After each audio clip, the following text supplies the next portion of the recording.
Welcome to WAP Institution, an international brand of software engineering education. Hello students, Vue.js का chapter 4 है। पहले के video को पढ़ने के लिए प्लेलिस्ट में जाइए। यहाँ आपको Vue.js का प्लेलिस्ट दिख जाएगा।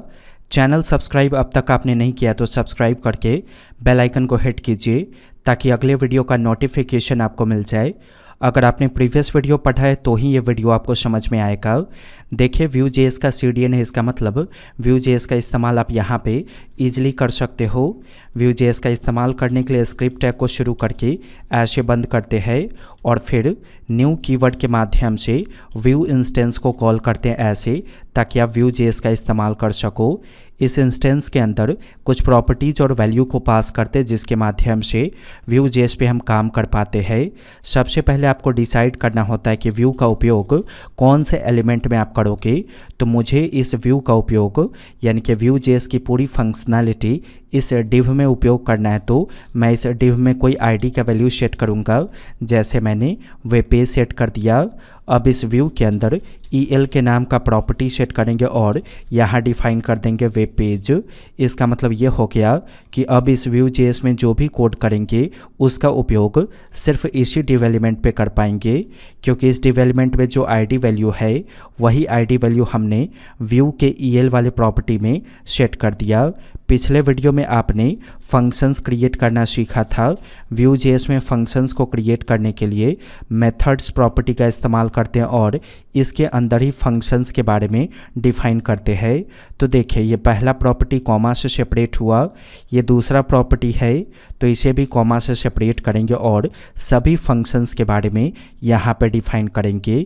जैसे अगर आपको पहला फंक्शन क्रिएट करना है फर्स्ट के नाम से, तो ऐसे लिखेंगे फर्स्ट, कॉलन का सिंबल देंगे और फिर उसके बाद फंक्शन की वर्ड और ये रहा फंक्शन का बॉडी।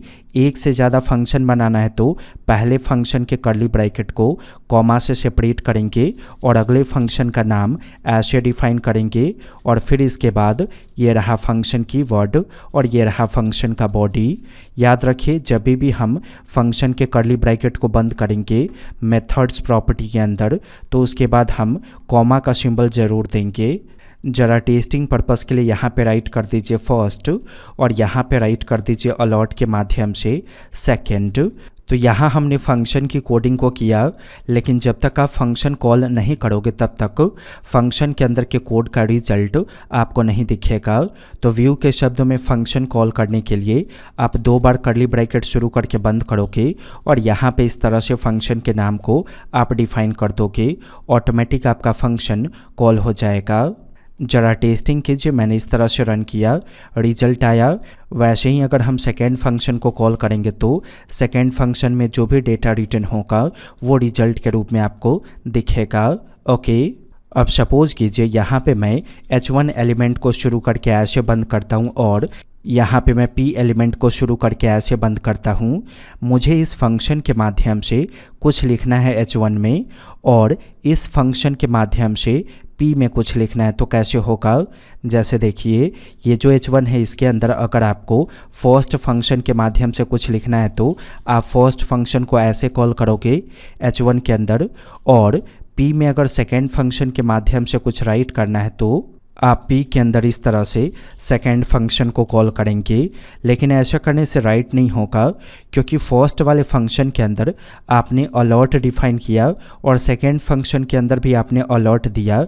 इसका मतलब H1 के अकॉर्डिंग अलॉट होगा और P के अकॉर्डिंग अलॉट हो जाएगा। लेकिन मुझे कोई टेक्स्ट राइट करना है, ये कैसे होगा? सिंपल, जो टेक्स्ट आप राइट करना चाहते हो वो टेक्स्ट आप यहाँ पे ऐसे डिफाइन कर दो, जैसे मैंने my H1 राइट किया और इसके ठीक पहले रिटर्न कीवर्ड का इस्तेमाल कीजिए। याद रखिए, फंक्शन जहाँ से कॉल होगा डेटा रिटर्न होकर वहीं जाएगा। जैसे देखिए, रिटर्न कीवर्ड के बाद हमने क्या राइट किया? my H1, तो ये कहीं ना कहीं रिटर्न किया जाएगा, तो ये रिटर्न होकर वहीं जाएगा जहाँ फंक्शन कॉल होगा। तो गौर से देखिए, फर्स्ट फंक्शन यहाँ कॉल हुआ, तो इसका मतलब फर्स्ट फंक्शन के अंदर से कोई भी चीज़ रिटर्न करेंगे तो ऑटोमेटिक वो यहाँ पे आ जाएगा फर्स्ट फंक्शन की जगह। ओके, वैसे ही सेकेंड फंक्शन में मैं रिटर्न कीवर्ड का इस्तेमाल करता हूँ और यहाँ पे डिफाइन कर देता हूँ my p। ओके, तो ऑटोमेटिक ये डेटा H1 में राइट होगा क्योंकि फर्स्ट फंक्शन H1 में कॉल्ड है, और ये वाला डेटा P में राइट होगा क्योंकि सेकेंड फंक्शन P के अंदर कॉल्ड है। ज़रा टेस्टिंग कीजिए, ये देखिए माई H1 से राइट हो गया और माई P एलिमेंट से राइट हो गया। इस वीडियो में इवेंट्स के बारे में भी आप पढ़ोगे। इवेंट्स के माध्यम से फंक्शंस की फंक्शनैलिटी आप और ज़्यादा इम्प्रूव कर पाओगे। लेकिन उससे पहले वेब इंस्टीट्यूशन की वेबसाइट पे विजिट कीजिए, सॉफ्टवेयर इंजीनियरिंग पे क्लिक कीजिए। सॉफ्टवेयर इंजीनियरिंग वेब इंस्टीट्यूशन का सक्सेसफुल ऑनलाइन क्लास है जहां आपको वेबसाइट, एप्लीकेशन, कंप्यूटर के softwares, cyber security, cloud computing, API development, payment gateway integrations, मतलब एक सॉफ्टवेयर डेवलपर को बेसिक से लेकर एडवांस्ड जितनी भी चीज़ों की आवश्यकता होनी चाहिए वो सारी चीज़ें आपको इसमें सिखाई जाती है। अब इसकी इन्फॉर्मेशन आप लेंगे तो ही आप जान पाओगे कि इस कोर्स में आपको क्या बेनिफिट मिलेगा। इसीलिए वेबसाइट पे विजिट कीजिए। मंथली ईजी इंस्टॉलमेंट है, आप फ्रीली इसे पे कर पाओगे। बेहतर जानकारी के लिए सेल्स टीम को कॉल कीजिए, वो सारी इन्फॉर्मेशन आपको देंगे। अगर कोर्स का रिव्यू जानना है तो यूट्यूब पे सर्च कर लीजिए वेब इंस्टीट्यूट कोर्स रिव्यू, ढेर सारा रिव्यू आपको दिख जाएगा। एकदम डिटेल में अगर आपको रिव्यू देखना है तो सर्च कीजिए web institute Facebook review, enter press कीजिए। जो लिंक आपको ऐसा दिखेगा वेब इंस्टीट्यूट रिव्यू, आप उस पर क्लिक करोगे। यहाँ ढेर सारे ऑनेस्ट रिव्यू आपको देखने को मिल जाएंगे हमारे प्रीमियम स्टूडेंट्स के। अब चलिए ज़रा इवेंट्स के बारे में जानते हैं। इवेंट्स कहा जाता है माउस के एक्शन को या कीबोर्ड के एक्शन को हम इवेंट कहते हैं। माउस का एक्शन क्या हो गया, जो माउस से आप काम करते हो वो माउस का एक्शन हुआ। जैसे माउस से आप राइट क्लिक करते हो, लेफ़्ट क्लिक करते हो, तो ये माउस का एक्शन हो गया और इसी एक्शन को प्रोग्रामिंग के शब्दों में इवेंट्स कहा जाएगा।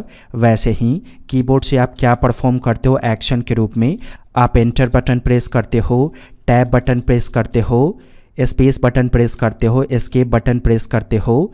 तो जब आप इन बटन्स को प्रेस करते हो तो इसका मतलब आपने कीबोर्ड के एक्शंस को परफॉर्म किया।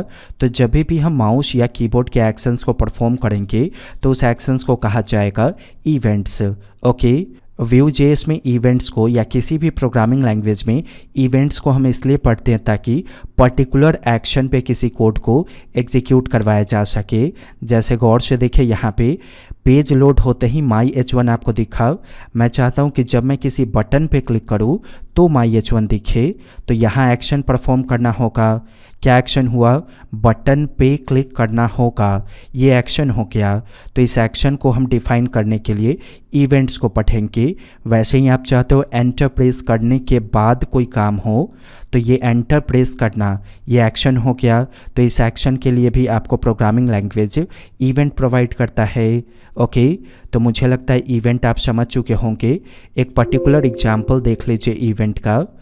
इवेंट का एग्जाम्पल देखने से पहले आप एक काम करो, डिस्क्रिप्शन में ये नोट्स आपको दिखेगा, इसमें ढेर सारा इवेंट्स रिटन है, आप इस नोट्स को डाउनलोड कर लो। सबसे पहला इवेंट क्लिक, इसका मतलब माउस से क्लिक करेंगे तो क्या होगा। अगला माउस ओवर, यानी कि कर्सर जब ओवर करेंगे, कर्सर किसी एलिमेंट के ऊपर रखेंगे तो क्या होगा। ओके, तो गौर से देखें, ये इवेंट है, ये इवेंट है, ये भी इवेंट है, लेकिन इससे पहले जो आप देख रहे हो इसे कहा जाता है डायरेक्टिव। और Vue.js में जब भी इवेंट का इस्तेमाल करेंगे उससे पहले हम डायरेक्टिव का इस्तेमाल ज़रूर करेंगे। ओके, जरा एग्जाम्पल समझने के लिए मेथड्स के अंदर आइए और फर्स्ट के नाम से मेथड वापस क्रिएट कीजिए। ये रहा फंक्शन और ये रहा फंक्शन का बॉडी। यहाँ लॉट के अंदर मैं ऐसे राइट कर देता हूँ टेस्टिंग। इसको टर्मिनेट करेंगे और फंक्शन का जो बॉडी होगा उसको कॉमा से सेपरेट कर देंगे। तो यहाँ एक बटन को क्रिएट कीजिए, ये जो आपका डिव एलिमेंट है इसके अंदर मैंने यहाँ भी राइट कर दिया ऐसे टेस्टिंग। मैं चाहता हूँ कि जब इस बटन पे मैं क्लिक करूँ तो रिजल्ट के रूप में ये अलर्ट एग्जीक्यूट करे। तो ऐसा करने के लिए आप इस बटन में वी ऑन डायरेक्टिव का इस्तेमाल करोगे और क्लिक इवेंट को ऐसे पास करेंगे। इस फंक्शन का नाम क्या है देख लीजिए, फर्स्ट। सिंपली आप यहाँ डिफाइन कर दो फर्स्ट। तो जैसे ही इस बटन पे क्लिक करेंगे ऑटोमेटिक फर्स्ट का कोड एग्जीक्यूट करेगा और ये अलर्ट आपको दिख जाएगा। रन करके इसकी टेस्टिंग कीजिए। मैंने यहाँ क्लिक किया, देखिए अलर्ट आया। नोट्स में चाहिए अगला इवेंट देख लीजिए, ऑन माउस ओवर। इस इवेंट का इस्तेमाल करते हैं, देखिए क्या होगा। अगर आप ऑन माउस ओवर का इस्तेमाल करोगे तो जैसे ही बटन के ऊपर कर्सर जाएगा ये फर्स्ट फंक्शन कॉल होगा और फर्स्ट फंक्शन के अंदर जो भी कोडिंग रिटर्न होगा वो एग्जीक्यूट कर जाएगा। मैंने पेज रिलोड किया, गौर से देखिए कर्सर ओवर करते ही रिजल्ट आया। ओके, अगला इवेंट है ऑन माउस आउट। तो यहाँ देखिए मैं चेंज कर देता हूँ, ऑन माउस आउट का इस्तेमाल करता हूँ। इसका मतलब ये हो गया कि जब मैं कर्सर ओवर करके उसे हटाऊंगा तब ये फर्स्ट फंक्शन कॉल होगा और इसके अंदर का सारा कोड एग्जीक्यूट कर जाएगा। मैंने पेज रिलोड किया, गौर से देखिए मैंने कर्सर ओवर किया, कुछ भी नहीं हुआ, लेकिन कर्सर रिमूव करूंगा तो कोड एग्जीक्यूट करेगा। ओके, तो इस इवेंट का भी मतलब समझ गए। DBL क्लिक यानी कि बटन पे जब आप डबल क्लिक करोगे तो ये फंक्शन कॉल हो जाएगा। तो यहाँ ऐसे डिफाइन कर दीजिए DBL क्लिक। मैं पेज को रिलोड करता हूँ, गौर से देखिए मैं 2 बार क्लिक करूँगा तब ये कोड एग्जीक्यूट किया। इसके बाद अगला इवेंट है ऑन की डाउन। ऑन की डाउन का मतलब हो गया कि जब हम कीबोर्ड से कोई बटन प्रेस करेंगे यानी कि कीबोर्ड का कोई भी की दबाएंगे तो हमारा फंक्शन कॉल होगा। इसका उपयोग करने के लिए आपको एक इनपुट एलिमेंट क्रिएट करना होगा। इसमें टाइप का वैल्यू ऐसे डिफाइन कर दीजिए टेक्स्ट। इसका साइज़ थोड़ा सा बढ़ा दीजिए, मैंने इसका साइज 30 डिफाइन कर दिया। अब इसमें मैं इवेंट को पास करता हूँ ऑन की डाउन और यहाँ मैं फर्स्ट फंक्शन को कॉल करता हूँ। इसका मतलब ये हो गया कि जब इनपुट एलिमेंट के अंदर कोई भी कीबोर्ड का बटन प्रेस किया जाएगा तो ऑटोमेटिक फर्स्ट फंक्शन कॉल होगा और ये कोड एग्जीक्यूट कर जाएगा। मैंने पेज रिलोड किया, देखिए ज़रा ये रहा इनपुट एलिमेंट। मैं कीबोर्ड का कोई भी बटन प्रेस करूँगा तो ये देखिए अलर्ट एग्जीक्यूट किया। सपोज कीजिए कीबोर्ड का की प्रेस करने के बाद जब आप उससे हाथ हटाओगे तो क्या होना चाहिए, उसके लिए अगला इवेंट हम यहाँ डिफाइन करेंगे की अप। तो की डाउन का मतलब है कि जैसे ही बटन आपने कीबोर्ड का दबाया ये एग्जीक्यूट करेगा। की अप का मतलब है कि बटन दबाकर आप हाथ हटाओगे तो ये एग्जीक्यूट करेगा। ओके, मैंने पेज को रिलोड किया, गौर से देखिए पहले राइट हुआ उसके बाद ये अलर्ट एग्जीक्यूट किया, क्योंकि की अप का मतलब ही है कि जब आप बटन दबाकर हाथ हटाओगे तो ही ये फंक्शन एग्जीक्यूट करेगा। ओके, लेकिन ये फर्स्ट फंक्शन कीबोर्ड के किसी भी बटन पे एग्जीक्यूट कर जाएगा। आप चाहते हो कि कीबोर्ड के सिर्फ एंटर बटन पे आपका फंक्शन कॉल हो तो ऑन की इवेंट का इस्तेमाल तो करेंगे लेकिन साथ ही साथ डॉट एंटर को ऐड कर देंगे। वैसे ही अगर आप चाहते हो टैब दबाकर टैब से हाथ हटाने के बाद कोड एग्जीक्यूट करे तो ऑन की अप डॉट टैब इस इवेंट का इस्तेमाल करेंगे। जैसे देखिए यहाँ पे मैं ऑन की अप एंटर, तो इसका मतलब ये हो गया कि जब हम कीबोर्ड का सिर्फ एंटर प्रेस करेंगे तो ही ये फर्स्ट फंक्शन कॉल होगा। कोई अनदर बटन को प्रेस करेंगे तो फर्स्ट फंक्शन कॉल नहीं होगा। मैंने पेज रिलोड किया, देखिए मैं यहाँ पे कोई और बटन प्रेस कर रहा हूँ, कुछ भी नहीं हुआ, लेकिन जैसे ही मैं एंटर प्रेस करूँगा देखिए अलर्ट एग्जीक्यूट कर गया। सेम उसी प्रकार से आप सबका उपयोग करके देखोगे, एंटर के बाद टैब का, टैब के बाद डिलीट का, डिलीट के बाद ESC का। वैसे ही स्पेस बटन प्रेस करने पे क्या होना चाहिए तो इसका इस्तेमाल करेंगे। कीबोर्ड में अप डाउन लेफ़्ट राइट का एरो होता है तो अप एरो दबाने पे क्या होना चाहिए उसके लिए इस इवेंट का इस्तेमाल करेंगे। डाउन एरो दबाने पे क्या होना चाहिए उसके लिए इस इवेंट का इस्तेमाल करेंगे। लेफ़्ट एरो दबाने पे क्या होना चाहिए उसके लिए इस इवेंट का इस्तेमाल करेंगे। और राइट एरो प्रेस करने पे क्या होना चाहिए उसके लिए इस इवेंट का इस्तेमाल करेंगे। ओके, बस आपको इवेंट का नाम यहाँ पे चेंज करके देखना है, देखिए क्या होता है। वीडियो पसंद आए तो लाइक कीजिए, चैनल सब्सक्राइब अब तक आपने नहीं किया तो चैनल सब्सक्राइब करके बेल आइकन को हिट कीजिए।